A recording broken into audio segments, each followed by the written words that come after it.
Dzień dobry. 2021 to nie jest dobry rok dla kanadyjskich katolików. Płoną kościoły, a pomniki, w tym papieża Polaka, są zamalowywane lub niszczone. Z czego to wynika? Kto dopuszcza się tych wszystkich występków i dlaczego? Kto śmie obrażać uczucia religijne?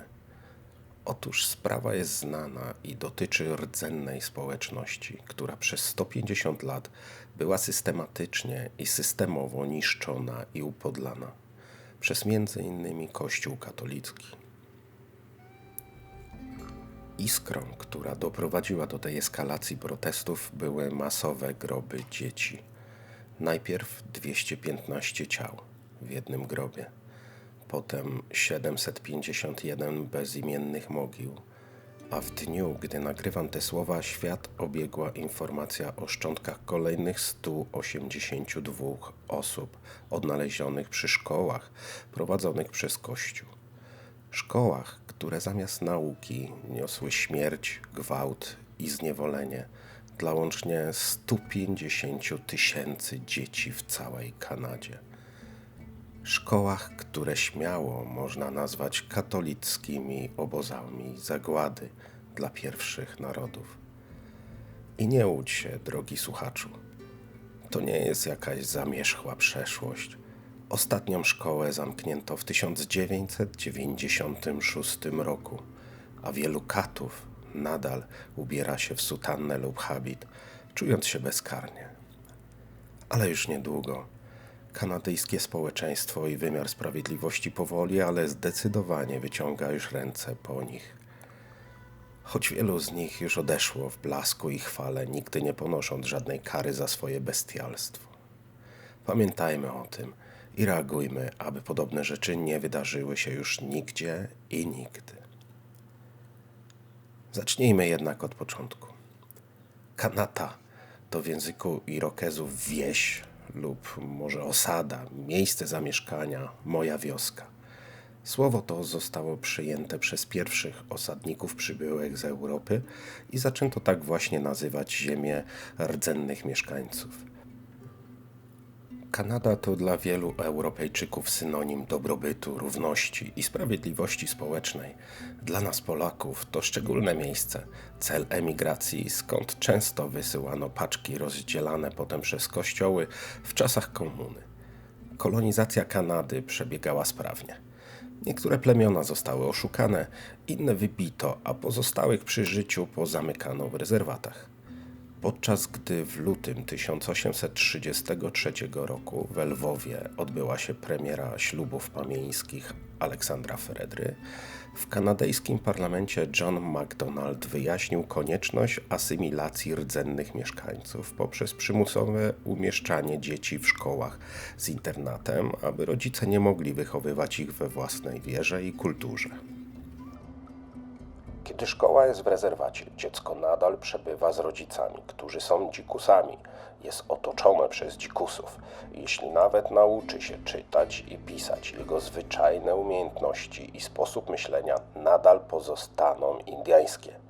Takie dziecko będzie po prostu dzikusem wyuczonym czytania i pisania.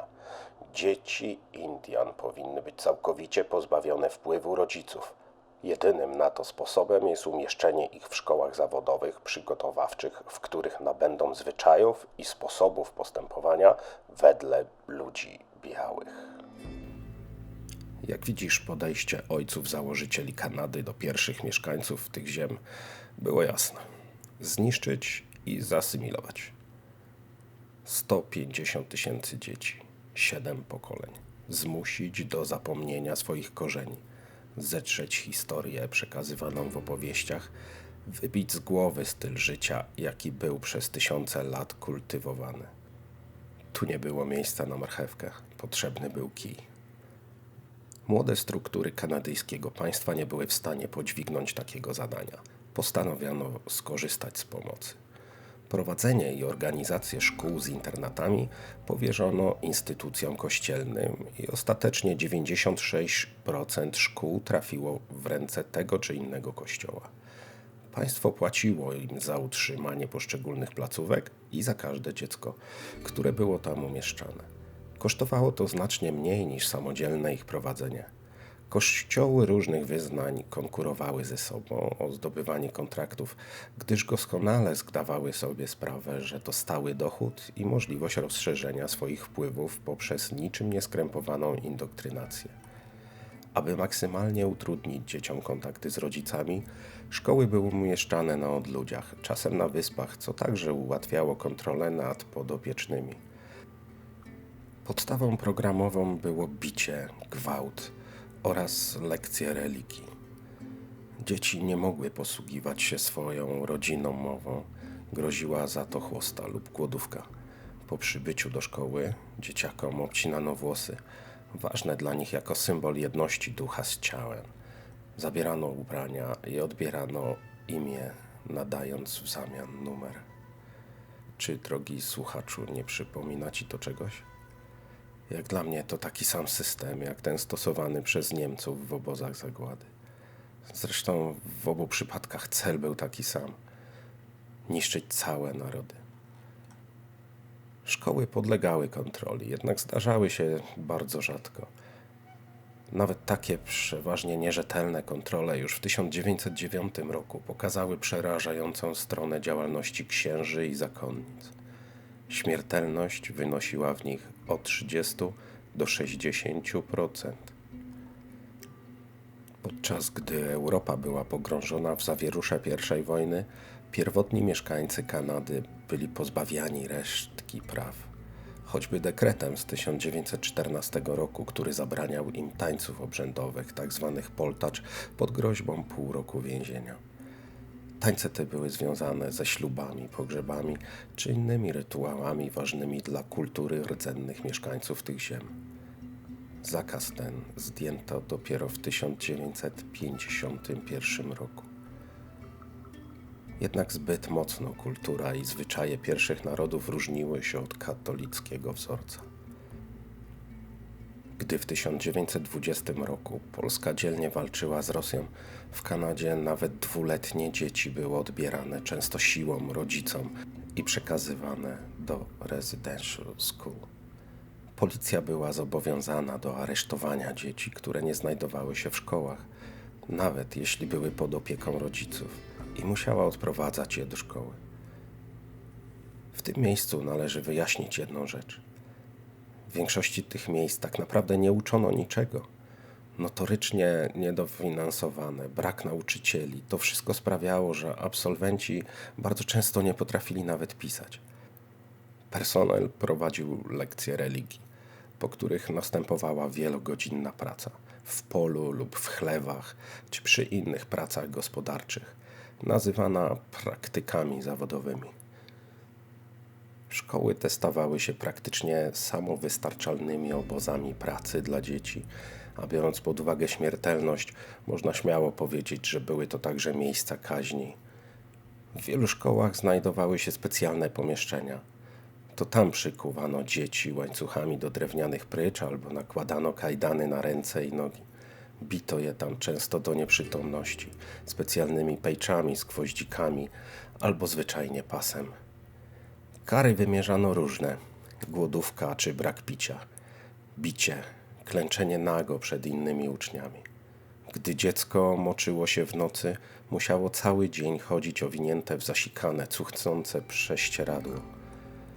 Ból brzucha i wymioty nie były niczym specjalnym, biorąc pod uwagę warunki higieniczne i dietę.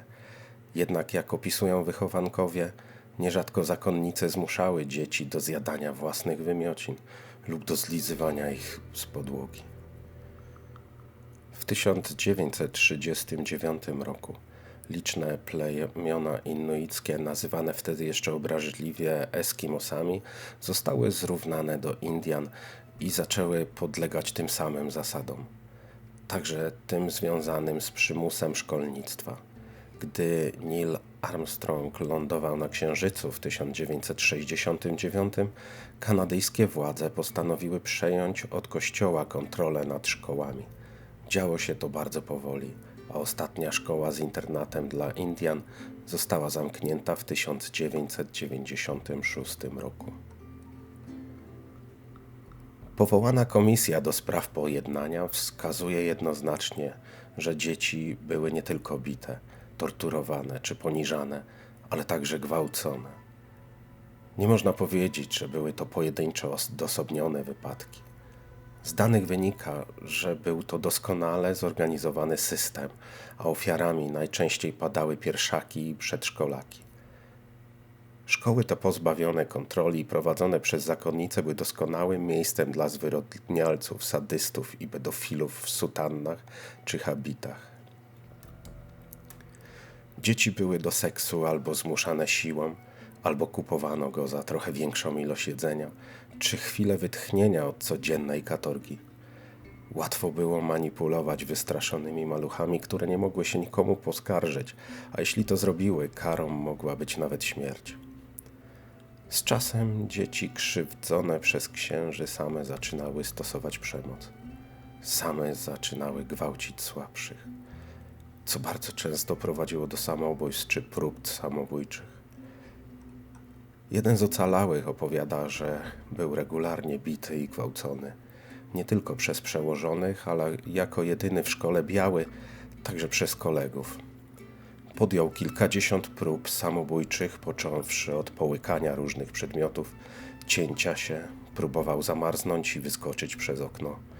To wszystko zanim ukończył 12 lat.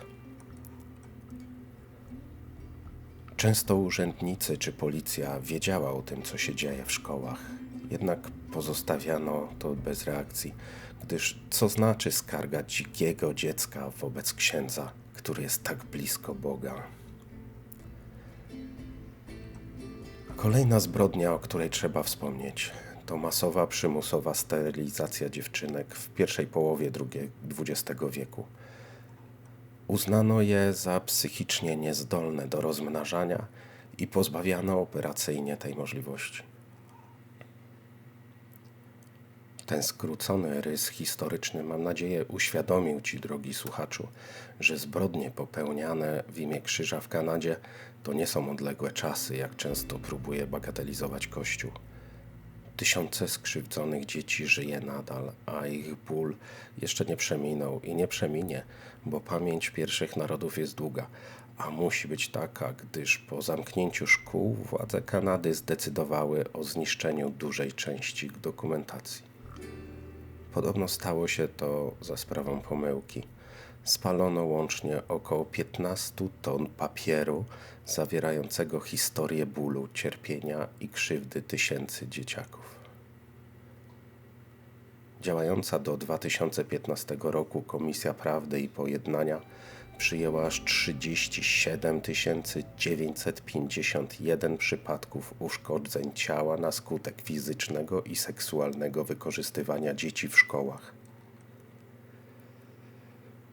Rząd Kanady wypłacił dotąd około 6 miliardów dolarów odszkodowań niemal 80 000 byłych uczniów i przyjmuje się, że co drugi wychowanek takiej szkoły może być ofiarą ataku seksualnego. Gdy pod koniec lat 90. zaczęły spływać pierwsze informacje o tym, co działo się w tych szkołach, Kanada przeżyła szok.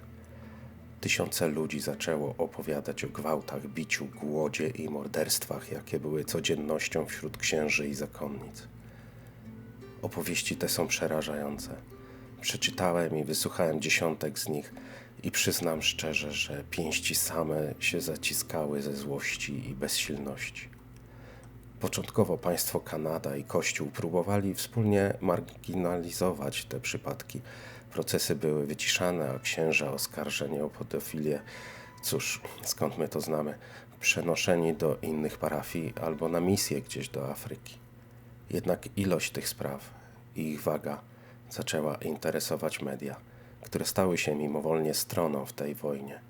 Stały się głosem tysięcy ludzi systemowo niszczonych przy pomocy Kościoła, bo tu trzeba pamiętać, że Kościół był narzędziem, które może wymknęło się trochę spod kontroli, ale realizował swoje cele własne i był przy tym narzędziem bardzo skutecznym. Do chwili obecnej odnajdywane są masowe, bezimienne dziecięce groby i kolejne gwałcone dzieci zaczynają opowiadać o piekle, jakie przeszły.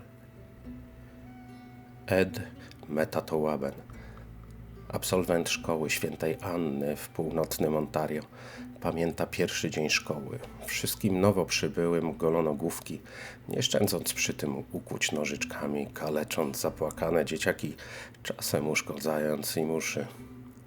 Szkoła świętej Anny była prowadzona przez ojców oblatów i zakonnice, tak jak blisko połowa szkół z internatem na terenie Kanady.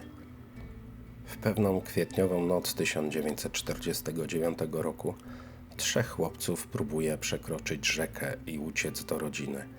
Jednak, jak mówi oficjalne sprawozdanie, cienki lód pęka pod nimi, a uciekinierzy toną w rzece. Ed pamięta to zupełnie inaczej. Wspomina, że chłopcy ci wrócili do szkoły, gdyż nie byli przygotowani do tej ucieczki. Nie mieli jedzenia, a pogoda zmusiła ich do powrotu i zostali ukarani. Ukarani śmiercią. Ci chłopcy nie umarli w rzece. Oni umarli zakatowani przez opiekunów. Ich śmierć miała być przykładem i ostrzeżeniem dla pozostałych. Tak jak krzesło elektryczne, które było na wyposażeniu tej placówki, a które służyło do zadawania bólu i wymuszania posłuszeństwa. Wyobraźcie sobie małe dziecko, zbyt małe, by móc zapiąć skórzane paski przytrzymujące nogi, z przypiętymi do poręczy rękoma, miotające się z bólu po włączeniu prądu przez księdza oprawcę. Zastanówcie się, co musiały czuć dzieci widzące ten pokaz bestialstwa i kim był ten, który bawił się życiem tych dzieciaków.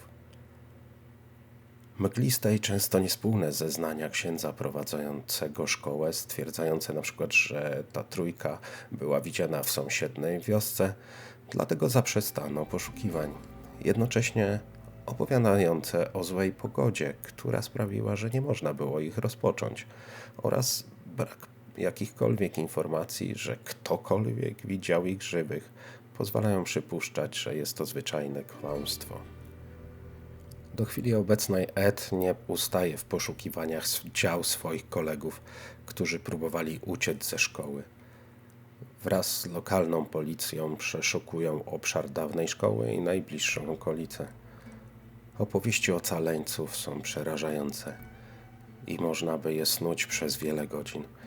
Jednak dla mnie najbardziej niewiarygodna jest skala tego, co trawiło przez lata Kanadę.